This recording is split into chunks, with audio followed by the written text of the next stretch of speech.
Acronym, ang Pakistan ay mabilis na papunta sa isang napapanibagong kinabukasan. Ngunit ang isang biglaang pagbabago sa polisiya ay maaaring magpabagal nito. Noong 2024, ang mga solar panel na inangkat sa Pakistan ay walang buwis, tumutulong sa libu-libong pamilya at negosyo na maging environmentally friendly. Ngunit ang budget para sa 2024 hanggang 25 ay nagmungkahi ng 18% na buwis sa benta sa mga inangkat na solar panel.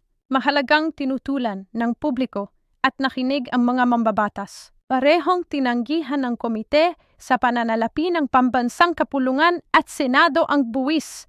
Pinoprotektahan ang kakayahang makabili at ang mga layunin sa klima. Gayunpaman, muling isinulong ng gobyerno ang buwis sa budget ng 2025.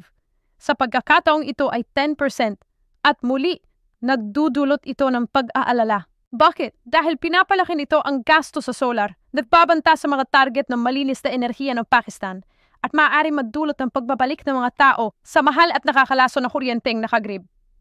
Ang Pakistan ay nangakong makamit ang 60% malinis na enerhiya pagsapit ng 2030.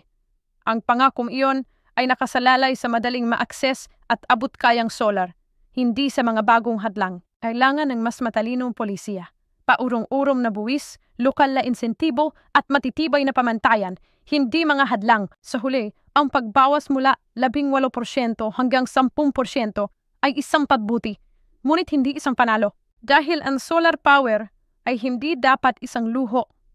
Ito ay isang buhay na linya at ang puso ng malinis na kinabukasan ng enerhiya sa Pakistan.